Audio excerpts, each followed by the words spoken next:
जाएंगे 1 करोड़ 87 लाख पौधे। लोगों से प्लास्टिक का इस्तेमाल ना करने की अपील। राहुल गांधी के सरेंडर वाले बयान पर बरसे अनिल विज। बयान को बताया देश की तीनों सेनाओं का अपमान। कहा राहुल गांधी देश से माफी मांगे। हिसार में प्राकृतिक कृषि सम्मेलन आयोजन। बतौर मुख्य अतिथि सीएम सैनी कार्यक्रम में हुए शामिल। प्राकृतिक खेती की तकनीकों पर हो रही चर्चा। केंद्रीय कृषि मंत्री शिवराज चौहान ने राजपुरा में किसानों से की विस्तृत चर्चा। खुद ट्रैक्टर चलाया और धान की सीधी बुआई की। किसानों ने मंत्री के समक्ष अपनी मांगे और सुझाव रखे।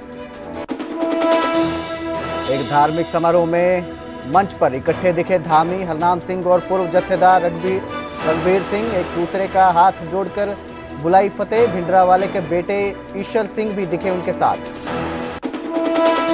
हिसार में एक दिव्यांग ने कई नाबालिग बच्चियों के साथ की हैवानियत। गांव में अपने सीएससी सेंटर पर बच्चियों को टॉफी का लालच देकर करता था यौन शोषण। दुष्कर्म का वीडियो बनाकर करता था अपलोड। सीबीआई ने किया गिरफ्तार। यमुनानगर के रादौर में बड़ा हादसा। बाइक को बचाने के दौरान पलटा टेम्पो। चालक समेत 1 दर्जन महिलाएं घायल। सिरसा में रेप मामले में कार्रवाई नहीं करने पर महिला थाना प्रभारी सस्पेंड। आरोपियों से 20 लाख में राजीनामा करने का आरोप। 2 पुलिसकर्मियों के खिलाफ विभागीय जांच के आदेश। यमुनानगर में बंदूक की नोक पर लूट। एटीएम में पैसे जमा कराने आए शख्स का कैश लेकर बदमाश फरार। पीड़ित को दी जान से मारने की धमकी। नूह में जल संकट से लोग परेशान। पुन्हाना के वार्ड 8 में नहीं मिल रहा पानी। कई महीनों से जल आपूर्ति बाधित।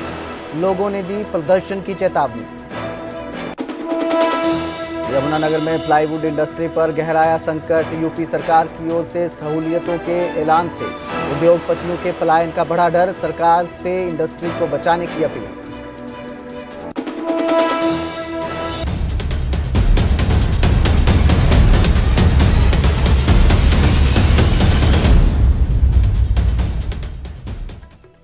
नमस्कार, स्वागत है न्यूज 18 पंजाब हरियाणा में। मैं कुलदीप भारद्वाज हाजिर हूं देश और प्रदेश की सभी जरूरी खबरों के साथ। बुलेटिन की शुरुआत करेंगे अनिल विज के बयान से जो राहुल गांधी पर बल से हैं। उन्होंने राहुल गांधी के सरेंडर वाले बयान पर जो है पलटवार किया और कहा कि राहुल के बयान को तीनों सेनाओं का अपमान बताया। राहुल गांधी से पूरे देश राहुल गांधी को पूरे देश से माफी मांगनी चाहिए और कहा देश राहुल को कभी माफ नहीं करेगा। ऑपरेशन सिंदूर को बताया सेना का सफल ऑपरेशन। पाकिस्तान के 9 आतंकी ठिकानों को ध्वस्त किए गए। पाकिस्तान की कई एयरबेस को तबाह किया गया। विज ने कहा कि ऑपरेशन के लिए पीएम के खिलाफ ऐसे शब्दों का प्रयोग देश से गद्दारी है। तो अनिल विज ने जो है सरेंडर वाले बयान पर राहुल गांधी के ये बयान दिया है, बल से हैं, इसे सेना का अपमान बताया है और कहा कि ऐसा बयान देकर उन्होंने सेना की तीनों सेनाओं का अपमान किया है। उन्हें देश से माफी मांगनी चाहिए।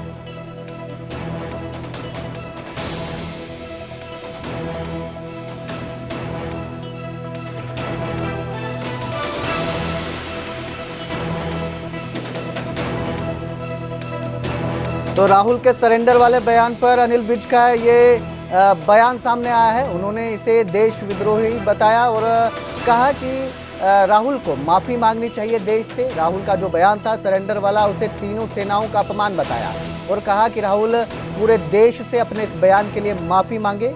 देश राहुल को कभी माफ नहीं करेगा। ऑपरेशन सिंदूर को उन्होंने सेना का सफल ऑपरेशन बताया। कहा पाकिस्तान के 9 आतंकी ठिकानों को ध्वस्त किया गया। पाकिस्तान के कई एयरबेस को तबाह किया गया। विज ने कहा कि ऑपरेशन के लिए और पीएम के खिलाफ ऐसे शब्दों का प्रयोग करना देश से गद्दारी है। तो राहुल के सरेंडर वाले बयान पर विज बल से हैं। उनके बयान को तीनों सेनाओं का अपमान बताया है और कहा है कि राहुल को देश से माफी मांगनी चाहिए। ये जो उन्होंने बयान दिया है उसको लेकर देश उन्हें कभी माफ नहीं करेगा।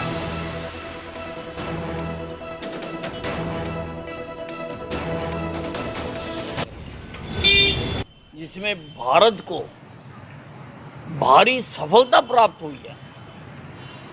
पाकिस्तान में उग्रवादियों के कई अड्डे तबाह कर दिए। कई एयरबेस तबाह कर दिए। ऐसे में ऐसे शब्दों का इस युद्ध के नायक नरेंद्र मोदी जी के लिए इस्तेमाल करना गद्दारी से कम नहीं है। राहुल गांधी जी को इसके लिए सारे देश से माफ़ी मांगनी चाहिए, देश की तीनों सेनाओं से माफ़ी मांगनी चाहिए जिन्होंने ये कीर्तिमान स्थापित किए हैं, और देश को कभी भी राहुल गांधी को इस अपराध के लिए माफ़ नहीं करना चाहिए। बीजेपी आरएसएस वालों को अब मैं अच्छी तरह जानता हूं। इन पर थोड़ा सा दबाव डालो, थोड़ा सा धक्का मारो, डर के भाग जाते हैं ये लोग। जैसे उधर से ट्रंप ने एक इशारा किया, फोन उठाया, कहा मोदी जी क्या कर रहे हो?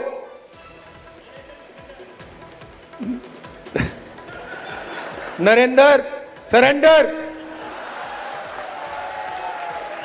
और जी हजूर करके नरेंद्र मोदी जी ने ट्रंप के इशारे का पालन किया।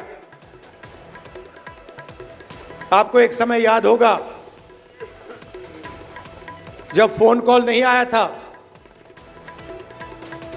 7th फ्लीट आई थी, 71 की लड़ाई में 7th फ्लीट आई थी, हथियार आए थे, एयरक्राफ्ट कैरियर आया था। इंदिरा गांधी जी ने कहा मुझे कुछ जो करना है मैं करूंगी। कांग्रेस पार्टी सरेंडर नहीं होती है। गांधी जी, जवाहरलाल नेहरू, सरदार पटेल, ये सरेंडर वाले लोग नहीं हैं, ये सुपर पावर से लड़ने वाले लोग हैं।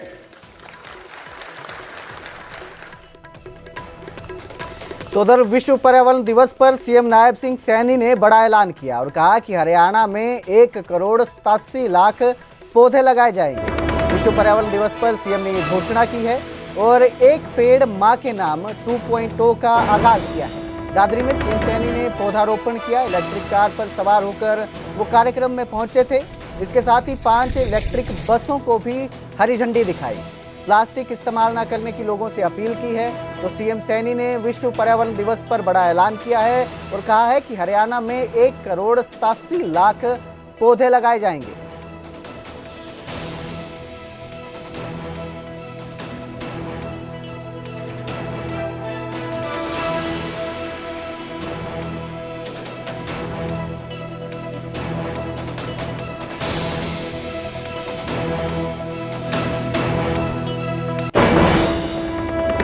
अरावली का क्षेत्र है, वो अरावली का क्षेत्र हरा भरा हो और इसके साथ साथ एक और मियावाकी फॉरेस्ट, यहाँ पर ज्यादा पेड़ लगे और ये पूरा क्षेत्र हरा भरा, वायु हमें शुद्ध मिले, ज्यादा मिले। और आज मेरे लिए खुशी है कि इन तीनों अभियानों को आज यहां से उनका शुभारंभ हो रहा है। चाहे पॉलीथीन हो या पेड़ ज्यादा मात्रा में कट रहे हैं, प्लास्टिक का पॉलीथीन, उनको हमें आगे आकर के उनके विरुद्ध काम करना होगा, पॉलीथीन को बाहर करना होगा और ज्यादा संख्या में पौधारोपण हमें मिलकर के करना होगा, जिससे कि वातावरण शुद्ध रहे।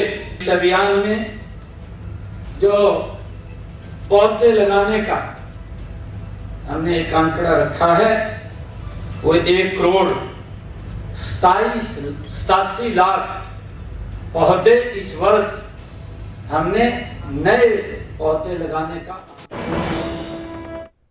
तो वहीं हिसार में प्राकृतिक कृषि सम्मेलन में भी बतौर मुख्य अतिथि सीएम शामिल हुए।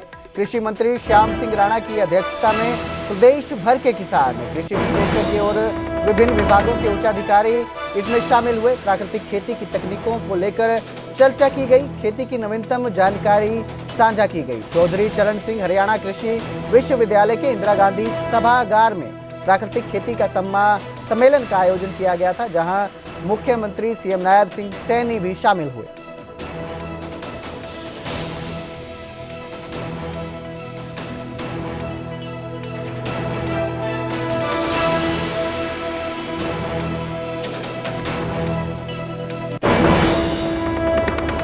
तो वहीं यमुनानगर के रादौर में बड़ा हादसा सामने आया। बाइक को बचाने के दौरान टेम्पो पलट गया। टेम्पो चालक समेत 1 दर्जन महिलाएं घायल हो गई। घायलों को कम्युनिटी हेल्थ सेंटर में भर्ती करवाया गया है। घायलों में ज्यादातर लोगों को प्राथमिक उपचार के बाद अस्पताल से छुट्टी दे दी गई है। घायल 2 महिलाओं की हालत गंभीर है। ये जो सभी हैं खेतों में काम करने बपोली जा रहे थे। सभी मजदूर हैं।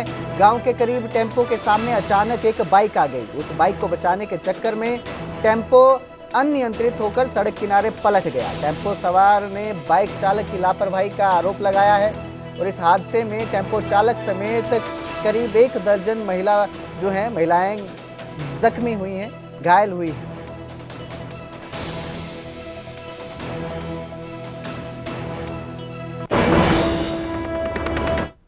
तो वहीं यमुनानगर में बंदूक की नोक पर लूट की वारदात सामने आई। एटीएम में पैसे जमा करवाने आए शख्स से लूट की गई है। बहाने से एटीएम में बदमाश दाखिल हुए और 16,000 रुपए कैश, मोबाइल और पर्स लेकर फरार हो गए, जिसके बाद उन्होंने पीड़ित को जान से मारने की धमकी भी दी। फिलहाल पुलिस बदमाशों की तलाश में जुटी हुई है।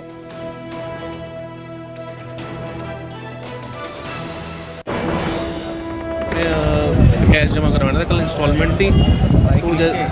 तो जैसे ही मैं एंटर हुआ, मैंने अकाउंट नंबर वगैरह डाला, तो इतने में 2 मतलब अभी कैश डालना ही था, मेरे हाथ में था, मेरा फ़ोन भी हाथ में था। इतने में 2 लड़के आए, उन्होंने ऐसे ही पूछा कैश जमा हो रहा है। इतने में उसने रिवॉल्वर निकाल ली, बंदूक मेरे तान दी। कह रहा उसने कैश छीन लिया, फ़ोन वगैरह ले लिया। तो और कह रहा फिर मेरा जेब में हाथ डाल के पर्स और एक्टिवा चाबी ले रही। कह रहे कुछ करा तेरे को गोली मार देंगे। मैंने कहा तो पैसे ले जा, फ़ोन तो दे जा।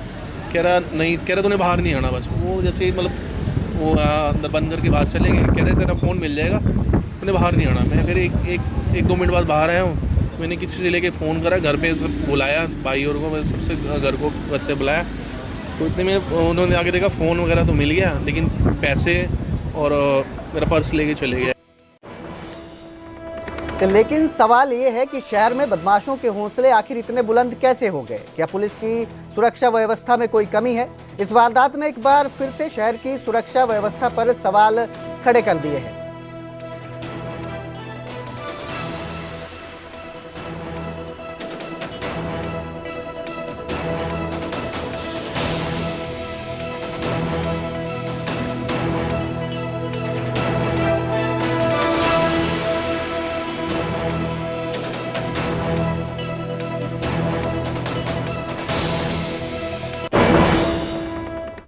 आगे बढ़ेंगे, बात करेंगे सिरसा की, जहां पर महिला थाना प्रभारी को सस्पेंड कर दिया गया है। सिरसा एसपी मयंक गुप्ता की कार्रवाई ये सामने आई है। सिरसा महिला थाने की प्रभारी सस्पेंड की गई है। रेप के मामले में कार्रवाई न करने के आरोप हैं। आरोपियों से 20 लाख में राजीनामा करने के आरोप हैं। 2 पुलिसकर्मियों के खिलाफ विभागीय जांच के आदेश दिए गए हैं। सब इंस्पेक्टर कोमल रानी के खिलाफ जांच होगी। एलनाबाद की एक महिला ने सिरसा के महिला थाने में दुष्कर्म की शिकायत दी थी। इस मामले में महिला थाना प्रभारी घनश्याम पर ड्यूटी में लापरवाही और अनियमितता के आरोप लगे हैं, जिसके बाद उन्हें सस्पेंड किया गया है।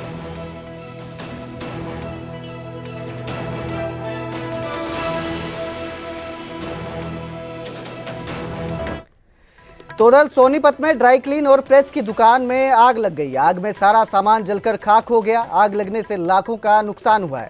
शॉर्ट सर्किट की वजह से ये आग लगने की आशंका जताई जा रही है। पीड़ित दुकानदार ने मदद की गुहार लगाई है। सोनीपत के मिशन चौक में आग लगने की वारदात सामने आई है, जहां ड्राई क्लीन और प्रेस की दुकान में आग लग गई। आग लगने के बाद सारा सामान जलकर खाक हो गया।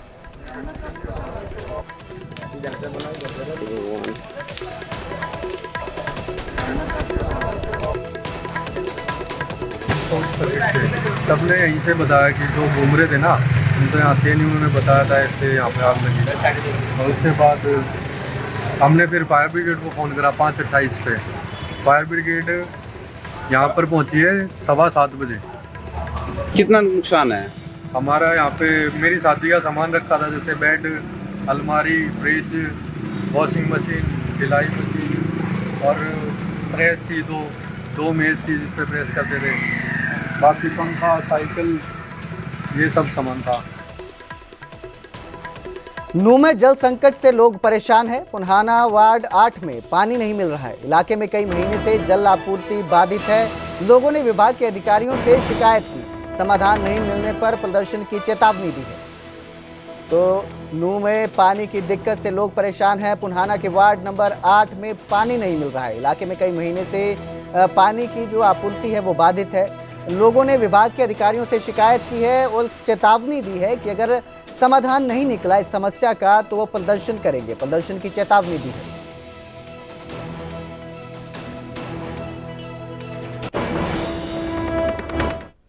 और अब बात प्रदेश में संकट में घिरे प्लाईवुड इंडस्ट्री की, जिस पर यूपी सरकार के एक ऐलान से और भी संकट गहरा गया है। हरियाणा में प्लाईवुड उद्योग लगातार उद्योग बंद हो रहे हैं। किसी समय यहां 500 से ज्यादा फैक्ट्रियां थी जो 2017 में घटकर 380 रह गई। अब महज 160 ही चालू हालत में है। उद्योगपति यहां से पलायन कर उत्तर प्रदेश समेत देश के दूसरे राज्यों में जा रहे हैं जहां उन्हें बेहतर सुविधाएं मिल रही हैं। उत्तर प्रदेश सरकार ने उद्योगपतियों को सस्ती जमीन और स्टेट जीएसटी में 10 सालों तक छूट देने की घोषणा की है। इसके अलावा यूपी में बिजली दर भी कम है। ऐसे में यमुनानगर से उद्योगपतियों ने वहां 25 से 30 एकड़ जमीन खरीद ली है। यमुनानगर के उद्योगपतियों ने सरकार से प्लाईवुड उद्योग में संकट से उबारने की अपील की है।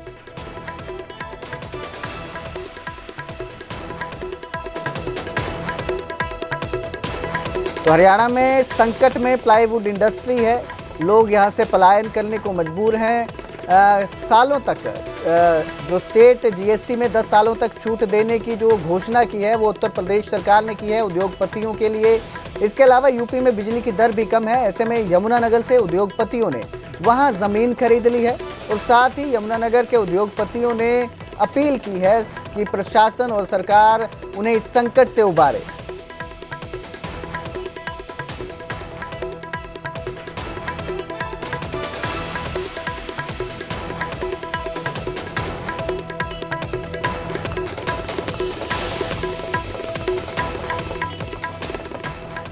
तो उधर अंबाला में स्वीट शॉप पर फायरिंग का मामला सामने आया। शंभू बॉर्डर पर मुठभेड़ में आरोपी को गिरफ्तार कर लिया है।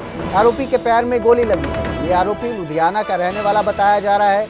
नारायणगढ़ में गोयल स्वीट पर फायरिंग हुई थी जिसके आरोपी को अब गिरफ्तार कर लिया है। पुलिस के मुताबिक आरोपी बाइक पर सवार होकर शंभू टोल बैरियर से पहले हथियार सहित घूम रहा था।